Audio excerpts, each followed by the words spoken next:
Sziasztok! Hármas kapcsolatban lévőket nézzük meg, hogy mi a helyzet náluk. Mit lehet tudni arról, hogy hogy van az ő kapcsolatuk. Mind a kettő fél, mind a két részről, mert hogy az én olvasásomban van egy olyan kapcsolat, ahol együtt élnek életvitelszerűen, és van egy másik kapcsolat, ahol nem élnek együtt életvitelszerűen, viszont van közöttük energetikai kapcsolódás, és a középső személy az, aki mind a két kapcsolatban jelen van, tehát úgy hármas a kapcsolat, hogy van egy társ, van egy középső személy, és van egy harmadik személy, aki az életvitelszerűen együtt élőkhez becsatlakozott, mondjuk így. És akkor kezdjük azzal, hogy megnézzük, hogy mi a helyzet az együtt élő kapcsolatban, akik életvitelszerűen együtt élik az életüket. Mit tudhatunk meg arról a kapcsolatról, amelyikben együtt élnek? Mit tudhatunk meg ott arról a kapcsolatról?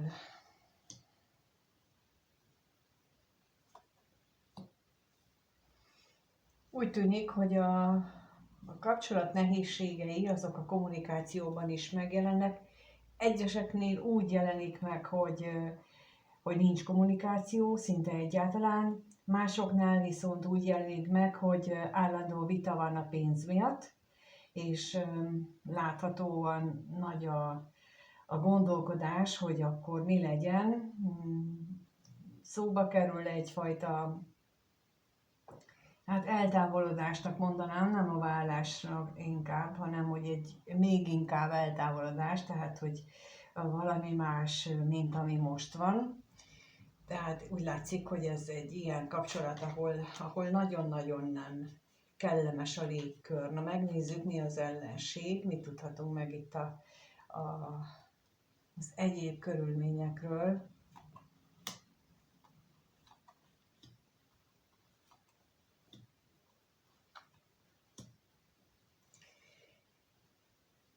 Egyeseknél, főleg ahol gyerekek vannak, mindegy, hogy közös gyerek vagy, szóval az a lényeg, hogy gyermek, és nem kell kiskorúnak lenni, felnőttkorú gyermek és gyermek egy szülő szempontjából.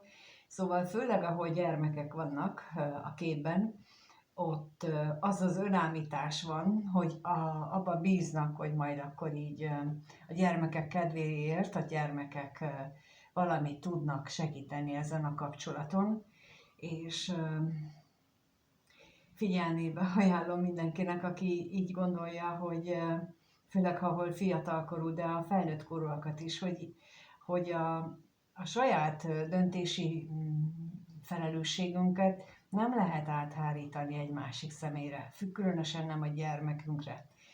Ezt nagyon jó lenne ilyen szempontból látni, hogy amikor azt várjuk, hogy majd a gyermekünk segít, vagy a gyermekünk cinkostársunk lesz, akkor azt is vegyük figyelembe, hogy ebben az esetben mi a mi döntési felelősségünket, és akkor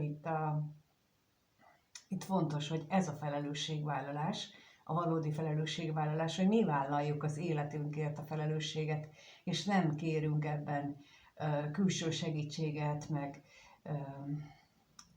megkérdezhetünk dolgokat, de ne a gyermekünket az terheljük, hiszen neki van a másik, az meg a másik szülője. Vagy ha nem, hát akkor is ő a gyermek, ő nem barát, ő nem szociális munkás, ő nem pszichológus, ő a gyermekünk, és rá olyan terheket pakolunk ezzel, amivel aztán jönnek hozzám, hogy segítsek, mert a szülők ezt meg azt abba belevonták őt annak idején, és utólag kiderült, hogy hát bizony azt ő akkor rosszul, vagy másképp értelmezte, és itt most valamiért ez jutott eszembe, hogy vagy egy ilyen, hogy itt nagyon fontos lenne, hogy ne hárítsuk át a gyermekre a felelősséget bármelyik részről, tehát lehet ez a társ, és lehet a középső személy is, aki abban bízik, hogy majd a gyermekek közben járnak, és akkor ők elintézik a dolgot. Ezt tudni kell, hogy ez a felelősséghárítás. És ez lenne a cél egyébként az ilyen nehéz kapcsolatokban, hogy megtanulja mind a két személy a felelősséget felvállalni a tetteiért, a döntéseiért, és a döntéseket meghozzák, még akkor is, hogyha azok fájdalmasak és nehezek. Na nézzük akkor a kevés pénzt, hogy arról mit tudhatunk.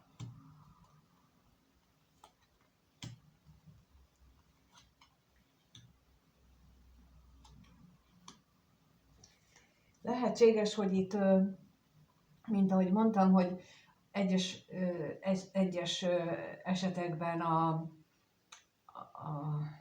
elégtelen pénzmennyiség az, ami a közvetlen vitákat, veszekedéseket kiváltja, mert hogy itt úgy látszik, hogy vannak olyanok, akiknek nagyobb az igénye, mint a tehetsége, mármint az anyagi igény, anyagi tehetség, és itt a külvilág felé a látszat miatt kell a nyaralás, kell a szép ruha, kell a minden, de valójában nincs miből, és ez emiatt aztán van otthon konfrontáció, van emiatt vita, vagy már az se, hanem csak mindenki teszi a dolgát előre, tehát megy előre, és jó lenne, hogyha tudnánk, hogy nincs vége azzal, nincs lezárva a dolog azzal, hogy egyik vagy másik meghal, mert akkor, szóval, hogy ez így egyáltalán nem logikus. Tehát visszük magunkkal a terhet, ez a lényeg benne, hogy ebben a tökéletesen működő világban egyáltalán nem logikus, hogy csak egyszer leszünk, aztán meg eltűnünk a mindenségbe. Tehát, hogy így kell valami másnak lenni. Én legalábbis ezen az úton indultam el, ez logikai, teljesen logikai alapon kezdtem keresni a miérteket, és úgy győződtem meg arról, hogy lenni kell, mert annyi egyébként véletlen jönne velünk szembe. És itt az a lényeg, hogy itt beáldozzák az életüket ezért a vágyakért, amit nem visznek magukkal. Az élet végével ezeket a vágyakat nem viszik magukkal, az emlékeket sem. Itt ez nagyon jó biznisz, üzletileg, meg anyagilag valakinek, hogy ezt mondják, hogy az emlékeket azt visszük magunkkal, meg megőrizzük. A nyaralás emlékét az biztosan nem, kivéve, hogyha abból valamiféle lelki fejlődés született. Igen, vannak akik kevesen, hogy megtalálják, de őket alapvetően nem ez a fajta vágy hajt.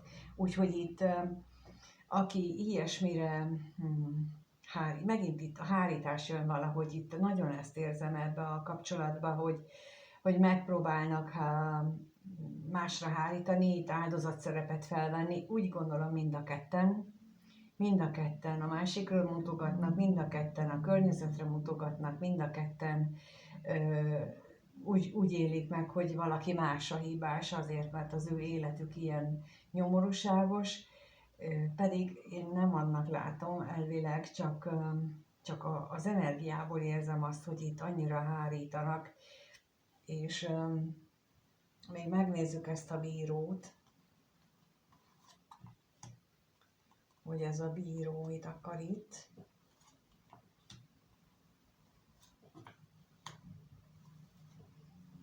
Hát, tulajdonképpen azon gondolkodhatnak, hogy honnan lehetne valami kis rendkívüli bevételt, jövedelmet szerezni, illetve lehet, hogy valamelyik őjük már eljutott addig a felismerésig, hogy hát bizony nem lehet, hogy nincsen nekik erre lehetőségük. Itt ez egy ilyen energia volt, ahol azt kellett mondjam, hogy itt hárítás van, és jó lenne, ha ők szembenéznének, elismernék, ott kezdődik, hogy elismernék magukban, hogy tényleg ez történik, tényleg ezt csinálom. És akkor is azt csináljuk, amikor nem vesszük észre, hogy a társnak lesz egy harmadik személy az életébe, és utána meg úgy teszünk, minthogyha hát mi ott se lettünk volna. Az megint a felelősséghárítás. Mondom, én, aki hasonlóan voltam, hát saját magam életéből megint onnan hozom, hogy amikor aztán szembenéztem magammal, akkor jöttem rá, hogy hát ez nagy önállítás volt részemről. Na és megnézzük a másik kapcsolatban, hogy ott mit tudhatunk meg arról a kapcsolatról, hogy vannak abban a kapcsolatban, mit lehet ott tudni.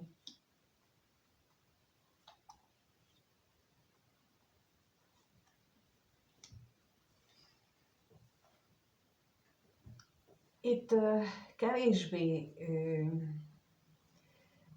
negatív a kapcsolatnak az energiája, viszont itt van az is, hogy itt van a szomorúság, talán vagy a túlzott lelki elvárások vannak egyik oldalról, vagy pedig az, hogy ami még lehetséges, főleg, hogyha azt nézem, hogy a másikban milyen áldozati szerepben van a középső személy is, hogy itt pedig hát ezt megtoldja egy kicsit, és felnagyítja azokat a dolgokat, amit ő ott megél, és azt mondjuk így, hogy hát felnagyítja.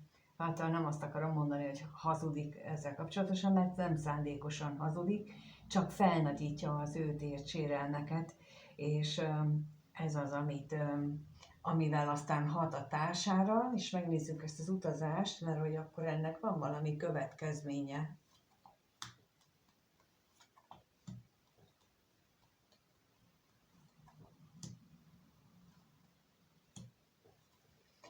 És a következmény még az is lehet, vagy amiről beszélnek, pontosan az a soha nem elég, vagy semmi nem elég a másik kapcsolatban. Itt határozottan azt érzem, hogy itt ez a kapcsolatban sok szó esik arról, hogy a másik társal, a középső személynek milyen a helyzete. Na nézzük még a szomorúságot.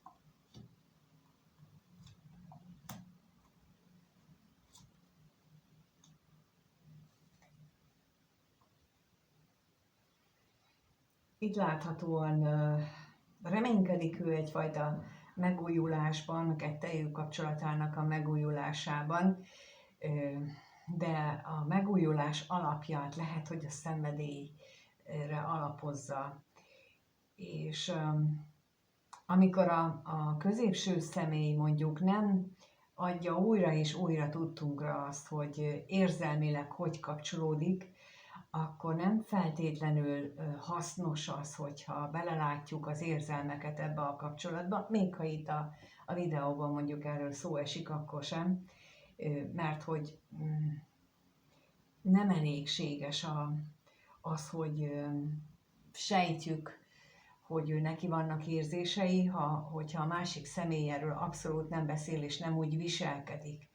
Illetve amiért én csinálom például ezeket a videókat, hogy saját magunkat is értsük meg azon a másik személyen keresztül, hogy mi hogy reagálunk az ő dolgaira.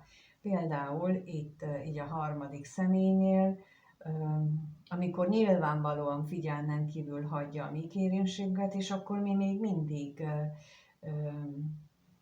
tágra nyílt, naív szemekkel, mint egy Istenre figyelünk a másikra, akkor tehát ezek a visszatükrözés, hogy ő pedig nem hasonlóképpen reagál, akkor azt magunknak kell észrevenni, hogy valami itten félre megy, a kettő elmegy egymás mellett. És ezt jelenti most az én értelmezésemben ez a hamisság, hogy itt nincs meg, hát ezt így mondják máshol, hogy adok-kapok egyensúly, de ez így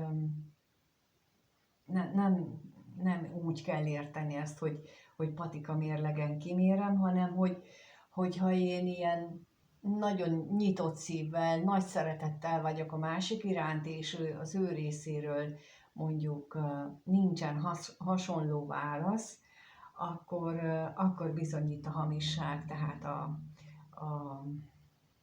nem feltétlenül őszinteség van jelen, és akkor ebből nekem kell levonni a következtetést, és nem azt kell figyelni, hogy most a másik személy az miért csinálja azt, miért nem jön. Hát, mert ő most éppen olyan életszakaszában van, és mi rajta nem tudunk változtatni, hanem magunkon. Na, megnézzük akkor, hát ha kijön itt először az együtt élő kapcsolatban lévőknél, a gondolatoknál, hogy ott talán szebb gondolatok vannak, tehát először az együtt élőknek a gondolatait, kettőt, a társ hogy gondol a középső személyre, és a középső személy a társa.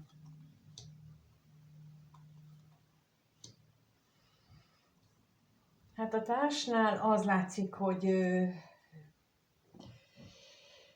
vagy egy robotgépre gondol, aki a középső személyben, aki elment dolgozni, és aztán hazajön, odaad valamit a fizetésből, és kész, vagy pedig azt érzékeli, hogy újra és újra eltávolodnak egymástól, vagy újra és újra megtörténik a távolság közöttük, vagy lehet, hogy ilyen ingadozó, hogy egyszer jól beszélgetünk, és aztán másnap reggel úgy kelünk fel, hogy már megint nem szólunk egymáshoz, és eltart egy darabig. Ez főleg, hogyha csak az egyik csinálja, akkor ez utalhat arra is, hogy ő játszmázik. Az, aki a csendelverésnek nevezik ezt egyébként, hogy amikor szándékosan nem szól hozzánk, és azért, hogy bennünket valamire késztessen. Tehát ez általában megelőzi ezt egy olyan, hogy én ezt szeretném, és akkor utána úgymond bedurcizik, és akkor nem szól hozzánk, és akkor egy idő után a másik fél megunja ezt, illetve ő érzi kellemetlenül magát, és akkor megteszi. Na hát ez a csendelverésnek nevezett játszma, és ebből úgy lehet kiszállni, hogy azt mondjuk, hogy hát akkor legyél csöndbe, hát engem nem érdekel, és akkor akár egy hónapig sem csinálom meg azt, amit ő szeretne, és előbb-utóbb elunja. Ezt így lehet, ez egy nagy türelemjáték és nagy erő kell hozzá. Na, nézzük itt a váratlan örömöt. Egyáltalán nem tudom, hogy most ez kinek szól, kiknek szól most, de olyan nagyon azt érzem, hogy ezekről kell beszélni. Nem is tudom konkrétan, hogy ezeket most miért mondom el, de valakinek fontos, hogy ezt így felismerje, hogy ő ilyen körülmények között van. Na, lássuk még a katonatisztet.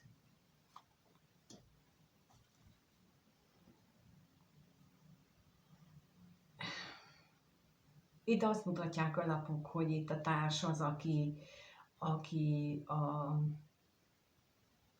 akinek az életkörülmények fenntartásához nem elégséges a jövedelem, akinek hát, energikusabb a temperamentuma, sokkal hamarabb el tudja veszíteni a türelmét, és akkor ő hamarabb kifakad. Lehetnek ezek a negatív módon megélt oroszlánok és kosok, akik ilyen arrogánsak és hamar elkezdenek így kiakadni és veszekedni. Ők hajlamosabbak rá, de nem a napjegyet kell rajta érteni. Próbálom elmondani azt, hogy egy személyiség az legalább 100 különböző bolygó állásból és kapcsolódásból tevődik össze, tehát ebből kiragadni azt, hogy most a napjegyem az milyen, az olyan, mint hogyha a kisujjamnak a körméről beszélnék éppen, hogy én olyan vagyok, mint a kisujjam körme. Tehát, hogy így nagyon jó lenne, hogyha így ezt a sok félrevitt dolgot tisztába raknánk, már úgy, hogy az emberek tudnák, hogy mennyire félre vannak vezetve sok-sok mindenben. És én amikor azt mondom, hogy egy kós jellegű ember, akkor ő neki ez a 100 dolognak a döntő többsége az arra utal, hogy ilyen szituációkban ő így reagál, és itt erre gondolok. És a másik szituációban meg nem úgy reagál. És a középső személynél meg azt látom, hogy ő ilyen kitartó a társa mellett. Ő úgy gondolja, hogy neki muszáj ott lenni, muszáj itt ebben a kapcsolatban meglenni, és ő neki ott kötelessége van. Nézzük a hűséget.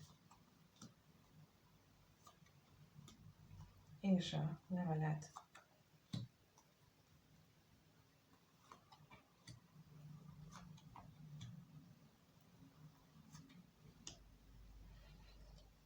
Úgy látom, hogy azért már néha elgondolkodik azon, hogy mi lenne, hogyha itt a kapcsolatot hátrahagyná, viszont a gyerekek miatt, és itt nem a játszmát érzem annyira, mint az előbb, hogy nem a gyermekekkel való felelősséghárítás, hanem hogy a gyermekekre való tekintettel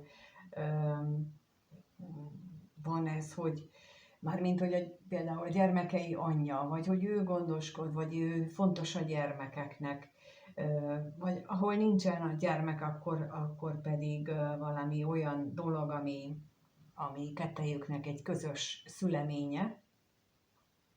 Egy vállalkozás is lehet például, vagy a ház, amit összehoztak együtt, tehát hogy annak az érdekében kell nekik együtt lenni, és amit még akartam mondani, nagyon sokszor látom azt például, hogy van, aki az egyik őjüknek, mondjuk a társnak, az lenne a feladata egy skorpió felszálló holcsomóponttal az, hogy például képes legyen elengedni az anyagi dolgokat, és képes legyen a lélek felé fordulni, elengedés, és magába mélyedés, és a belső fejlődésére koncentrálni, inkább, mint hogy az anyagi világban megélje, és ott fogalkor örömmel ragaszkodjon. És vannak, akik már ezt sokszor próbálták már korábbi inkarnációkban is, és akkor jön egy ilyen középső személy, egy ilyen társ, a társnak egy ilyen pár mondjuk, aki azzal, hogy ő ilyen különböző pofonokat ad neki, próbálja rávenni, hogy csinálja már meg, és ne az anyagi dolgokhoz ragaszkodjon. És ilyenkor van az, hogy nagyon megalázó helyzetekbe kerül egyik-másik, és ilyenkor fordulhat elő például, hogy a középső személy a végtelenségig ragaszkodik egy kapcsolathoz, mert ő azt vállalta a leszületés előtt, hogy ő minden áron rá fogja venni ezt a társat arra, hogy végre ezt a legnagyobb elengedést meg tudja oldani, hogy meg tudja magában élni, és ne ragaszkodjon. Mert hogy már, mint ahogy mondtam, már sokszor van, és látom azt, hogy bizony ilyenek is vannak,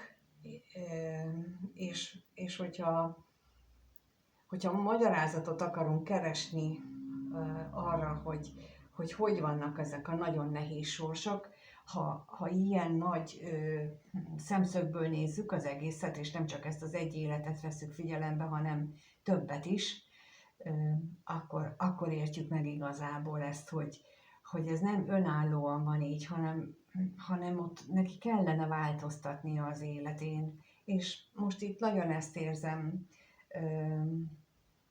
hogy így a gondolatok szintjén itt bekúszott nekem ez is, hogy itt lehetséges, hogy itt egy ilyen vállalás tartja fogva őt is, őt pedig az, hogy nem tud lemondani a pénzről, nem tud lemondani a vágyairól. Ezt is érdemes esetleg átgondolni, akik ilyen szituációban vannak, hogy rájuk mennyire lehet ez igaz. Azért is mondom el, hogy segítsek ezzel, mert hogyha ezt is megértjük, akkor lehet, hogy egyszerűen csak így egy csettintés, és akkor át tud állni a lélek. Nekem úgy történt, amikor megértettem, hogy tulajdonképpen mi dolgom van, hogy onnantól kezdve aztán már nem volt meg bennem az ellenállás, és sokkal könnyebb volt így megváltoztatni a dolgokat. No, akkor megnézzük a másik kapcsolatban, hogy ott mit gondolnak egymásról, kettőt ismét a középső személy, hogy gondol a harmadik személyre, és a harmadik személy a középső személyre. Nagyon érdekes, mert itt meg a harmadik személynek a lényéhez ragaszkodik. Tehát még ott az előzőnél ott volt az a fajta mondjuk így szerződés vagy kötelességtudat, ami miatt ő ott a ragaszkodása megvolt, mint ahogy mondtam, például lehet egy ilyen lélekszerződés is benne, de az is itt meg tulajdonképpen itt meg az magához az emberhez ragaszkodik, illetve annak hát nem is biztos, hogy az emberhez, de az embernek az energiájához, és nem olyan fajta kötelességtudathoz, mint ahogy az előbb láttuk. Na nézzük még itt a hűséget. És a özvegyasszonyt. Az jön itt ki, hogy megnehezíti a múlt, azt, hogy itt fejlődjön a kettejük kapcsolata, és az a másik kapcsolódás is, de ettől függetlenül ő mégis olyan módon gondol rá, hogy ahogyan mondtam, tehát ezzel a kitartással. Na most gondoljatok bele, ahogyha maradunk az előbbi példánál, hogyha van-e itt a középső személynek egy ilyen lélekszerződése, hogy a másikat rá fogom venni arra, hogy mondjuk ő engem elengedje a mérhetetlen anyagiasságát, és akkor közben meg beérkezik számára egy ilyen kapcsolat, ahol meg oda teszi magát szívvel, lélekkel, akkor ennek a középső személynek nagyon nehéz a helyzete. És ezért próbálom mindig ilyen nagy összefüggésekkel megvilágítani, hogy lássuk, ne csak azokat a dolgokat lássuk, hogy de én őt akarom, mert ő neki esetleg ilyen nagy terhei vannak, amiről ő maga sem tud, csak teszi a dolgát, hogy ott van. De miért van még ott? Ugye sokszor kérdezitek a kommentekbe is, hogy de miért van még ott? Hát lehet, hogy ezért. Ez nagyon nehéz, sok-sok beszélgetés és sok vizsgálat után jövök rá például, ahol rájövök, hogy ott valahol ilyesmi van a háttérben, hogy nekik ilyen feladat van egymással. Na és akkor megnézzük, hogy a harmadik személy, hát ő továbbra is várja a találkozásaikat, kitartóan, hűségesen, kvázi otthonként, otthont adva neki, a középső személynek. Na még mi ez a ház?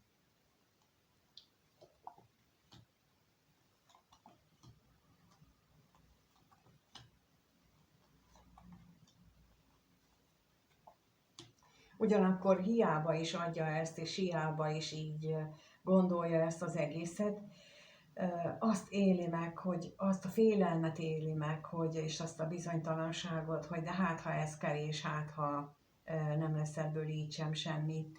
Én az ige ellenkapcsolódásnál is, de mindegyikben el szoktam mondani, hogy amikor például egy ilyen 3-as kapcsolat van, de 2-es kapcsolatnál is, van a középső személynek, vagy a másik személynek egy akármilyen karmikus feladata, akkor a harmadik személy, vagy te, aki várod a párodat, te nagyon-nagyon sokat tehetsz érte. Rengeteget tehetsz érte azért, hogy ő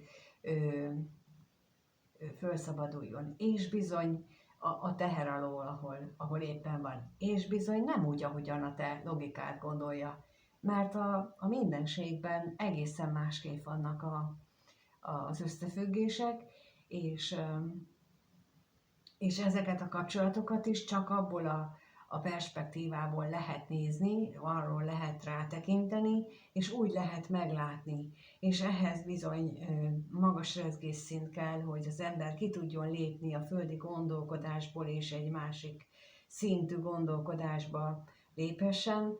Az én véleményem szerint ez az 5. dimenziós gondolkodás nem így fordítják le az emberek, de valójában ezt jelenti az, amikor az ember az 5. dimenzióba átlép, hogy képes onnan szemlélni az életét, és az egész életet, és az isteni, az égiek szemszögéből látni azt, hogy mit csinálunk, és akkor, amit én például el szoktam mondani, azt mindig ebből a szemszögből mondom, hogy lássuk meg, hogy mit csinálunk valójában az égiek szemszögéből. Hát most ez nagyon hosszú lett az első, vagy hát ez a része a videónak, úgyhogy most úgy döntöttem itt menet közben, hogy akkor első rész lesz, hogy ezt így meg tudjátok emészteni, át tudjátok gondolni, amiről beszéltem, és akkor jövök a második résszel, amiben ott lesz az érzések és a hogyan tovább kérdésre a válasz, hogy mi következik a következő időszakban. Köszönöm, hogy itt vagytok és megnézitek, és kérlek nézzétek meg a másik videót is. A leírásban megtaláljátok a személyes elérhetőségemet, a személyes találkozót, ahol ilyenekről is beszélünk, illetve mindenféle kérdést meg tudunk beszélni. Oda még van néhány hely, ahova lehet jelentkezni. Úgyhogy mindenkit szeretettel várok, és köszönöm, hogy itt vagytok, és akkor gyertek a másikba is. Sziasztok!